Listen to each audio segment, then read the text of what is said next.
안녕하세요. 김동섭입니다. 11월 30일 아침 시장 하도록 하겠습니다. 오늘 새벽에 끝난 미국 시장은 장 초반에 상승세를 가져오다가 상승세를 다 내주고 끝납니다. 그래서 혼조세로 마감하는 그런 상황이었는데요. 요 근래 미국 시장은 인플레이션 둔화로 인한 금리 종결 가능성, 그리고 금리 종결 후 금리 인하 가능성이 시장에 중요한 어떤 이슈가 되고 있죠. 빌 에크먼이라는 사람이 내년 1분기에 금리 인하를 예상하는 발언이 나오면서 장 초반에 미국 시장을 끌어올리는 그런 상황도 있었습니다. 시장에서 금리 인하 가능성은 내년 4월, 5월 정도가 대세였는데요. 갑자기 뜬금포 발언이 나오면서 시장을 초반에 끌어올렸고, 그로 인해서 국채금리, 10년물 국채금리가 4.2%대까지 마감합니다. 9월 이후로 최저치의 모습을 보였고요. 20년물과 30년물도 4.6, 4.4% 정도의 흐름을 보이는 상황이었습니다. 미국 시장에는 실적 발표도 있었고, 중요한 이슈 발표를 했던 기업도 있습니다. 제너럴 모터스 같은 경우에는 배당금 인상한다 이러면서 9% 정도 상승하는 모습을 보였고요. 그것이 시장을 이끌어주는 상황도 있었죠. 시장은 계속해서 인플레이션이 분명한 하락세를 보이고 있다고 생각하고 있고요. 연준이 이를 인정하고 있다라고 생각하면서 이제 다가오는 12월에 산타랠리 가능성을 제기하는 투자가도 나오기 시작하는 모습이기도 합니다. 오늘 오펙 플러스에서 회의가 있습니다. 지난번 26일 날 회의를 하려다가 4거래일 늦췄죠. 시장에서는 감산의 의구심을 가누면서 약간 그 유가를 하락시키는 모습이 있었지만, 어제 오늘 이틀 동안 급등하는 모습이 있었고, 오늘 4% 상승하면서 77불까지도 올라갑니다. 감산이 이루어질지 안 이루어질지는 좀 봐야 되겠지만, 사실 감산으로 인해서 미국에서는 셰일가스를 최대 생산을 하고 있다고 하죠. 전 세계에서. 그래서 점유율을 자꾸 뺏기고 있는 건데, 그것이 옳은지는 좀 봐야 되지 않을까. 그러나 유가가 만약에 또 오른다면 인플레이션 하락을 또 저지할 수 있는 부분도 있죠. 그래서 유가의 흐름을 계속 봐야 될 것 같습니다. 아까 말씀하신 제너럴 모터스가 배당금 인상해서 주가 올리고, 빌 에크먼이 내년 1분기 금리 인하를 예상하고, 이래서 10년 국채금리가 낮아지고 했는데요. 주가가 상승을 못한 이유는 아마도 GDP 성장률 때문에 그런 것 같습니다. 지금은 지표가 나빠야지 좋은 시장이라고 제가 여러 번 말씀드렸잖아요. 근데 3분기 GDP가 5.2% 성장을 예상하고 있습니다. 시장 예상치가 4.9%였는데 그거보다 0.3%가 증가하는데요. 이것이 경제가 확장되고 있다, 성장하고 있다는 생각을 할 수 있겠죠. 금리 인하는 제가 항상 말씀드리지만 침체가 오거나 지표에 문제가 생기거나, 그렇죠? 또 하나 있다면 주가가 폭락하거나, 이런 경우 아니면 사실은 금리 인하 명분이 없거든요. 그러니까 시장에서 금리 인하에 대한 기대감이 솔솔솔 피어나고 있는 상황 속에서 지표가 나빠지는 지표는 더욱더 좋아지는 상황이 있기 때문에 이게 굉장히 이율배반적인 상황이 시장에 연출되고 있다, 이렇게 봐야 되겠죠. 제가 생각할 때는 3월은 좀 이른 것 같아요. 왜냐하면 현재 미국 시장은 연착륙 가능성이 열리고 있는 상황이라서, 연착륙이 오는데 굳이 금리 인하를 할 이유가 없죠. 물론 금리가 높아서 부동산에 문제가 생기고 투자가들의 어려움이 생기는 건 사실이지만, 시장에서는 명분이 없다라는 거죠.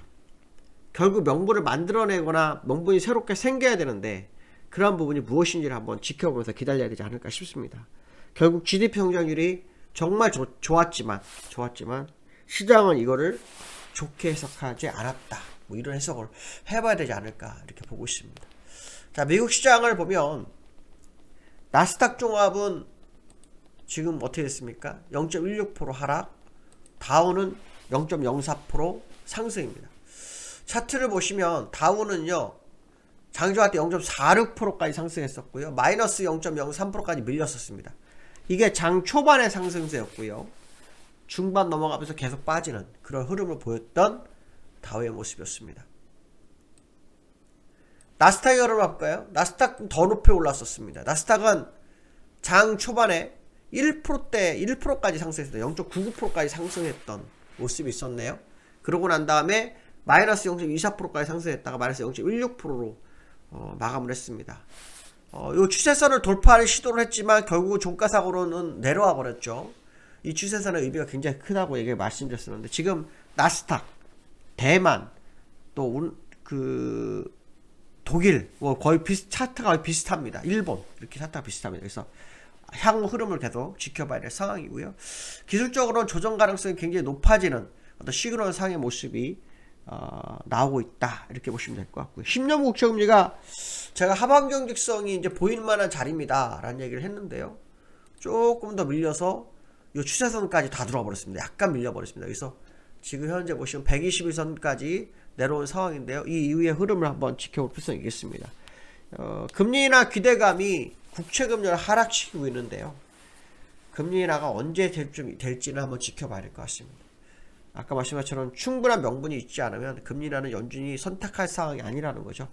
그런데도 불구하고 시장 예상치는 4, 5월이었는데 빌 에크먼은 3월 정도를 얘기하고 있어서 이제 3개월 안에 금리 인하 가능성이 제기되는 그런 모습이 있다 이렇게 보시면 될 것 같습니다. 국제유가 아까 좀 올랐다고 했는데요. 국제유가 서브텍사스 중진율도 한번 볼까요? 서브텍사스 중진율 보시면은 어제 오늘 상승했는데 오늘 29일이죠? 그렇죠? 29일 4%. 어제 오늘 합해서 4% 정도 올랐네요. 그래서 20에서 위로 올라오는 그런 상황이 됐죠.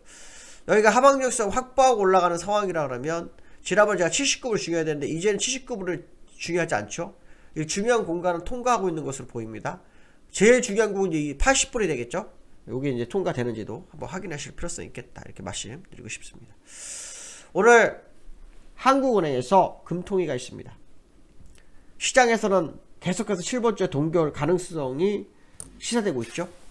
오늘 동결이 되면은 시장에서는 사실상 금리 종료 가능성으로 해석을 할 확률이 높습니다. 10월 소비자 물가에서 3.8%였는데 추가로 내려오는지가 되게 중요한데요. 이제 한국은행이 미국과 같이 금리 인하 쪽으로 포인트가 맞춰지기 시작했습니다. 문제는 뭐냐면 금통위 마무리 후의 발언입니다. 매파적으로 하느냐 비둘기적으로 하느냐에 따라 시장의 움직임이 있겠죠. 지금 우리나라는 미국과 금리 차가 상당히 있기 때문에 미국이 금리 인하 해도 우리가 금리 인하를 따라갈 수 있는지는 좀 생각을 해봐야 됩니다. 그러나 요 근래 시장의 시장의 움직임으로 보면은 개발도상국들은 금리 인하를 시작했습니다. 그러니까 우리도 서둘러서 금리 인하한다 그래서 역행하는 건 아니라고 판단하는데요. 미국보다는 좀 빠른 움직임이 있었으면 좋겠는데 지금 미국은 내년 3월, 4월, 5월 이 사이가 얘기가 나오는데 우리 그전에는 좀 쉽지 않을 것으로 예상이 되는데 한번 지켜봐야 될 것 같습니다. 금통위의 어떤 발언을 한번 매파적인지 비둘기적인지를 확인해 볼 필요성이 있는 하루다 이렇게 말씀드리고 싶고요. 코스피 산타랠리 가능성이 있나에 대한 부분인데요. 지금 미국에서 산타랠리 가능성이 제기되고 있는데 저는 왠지 모르게 산타가 없을 것만 같은 생각이 들고 있는데요. 우리나라가 올라가려면 삼성전자와 2차전지가 동시에 올라가지 않으면 산타랠리는 없습니다. 특히 수급적으로 지금 외국인과 기관이 퐁당퐁당 매도를 하기 시작했거든요. 수급적인 부분을 보시면 어제 3일 동안 매도했던 외국인이 조금 샀어요. 근데 삼성전자를 샀고요. 기관은 3일 동안 매수해도 팔았어요. 삼성전자 팔았어요. 그래서 삼성전자를 주고받거니 하는 그런 상황이 연출되고 있어서 삼성전자가 고점을 높여가지 못한다면 사실 산타랠리는 거의 힘들다 이런 해석을 해야 되는데요. 이번에 11월 6일날 우리나라가 공매도 금지를 하면서 시장이 일단 저점 대비로는 한번 올라와서 업그레이드가 소폭 돼 있습니다. 그래서 어제도 2,500을 살짝 이탈할 듯 했는데 2,500을 지키는 하루였죠. 계속 2,500을 지키고자 하는 시장의 모습이 있는데요. 그 공매도 금지가 되면서 증권사가 유동성 공급하는 부분에 대해서만큼은 공매도 금지를 하지 않았습니다. 그래서 그것도 공매도 금지를 요구하는 그런 모습이 있었는데요.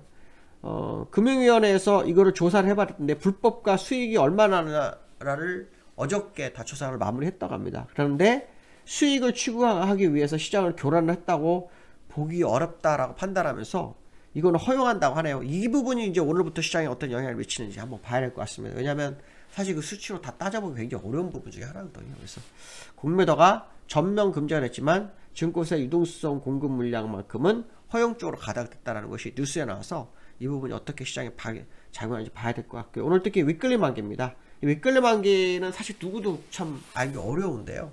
요 근래 뭐 시장 흐름으로 봐가지고는 상단사 저항값이 굉장히 큰 상황이고, 시장에서 증권사 같은 경우에 그 올해 12월 목표치가 2550과 2600 정도가 제기되고 있습니다. 그러면 지금 지수가 2520이니까 정말 많이 가봐야 80포인트 정도 예상을 하고 있는데, 기술적으로는 정말 만만치 않은 구간에 있는 것만큼은 사실이지 않을까 이런 생각을 해봐야 될 것 같습니다. 오늘 여기까지 하겠습니다. 감사합니다.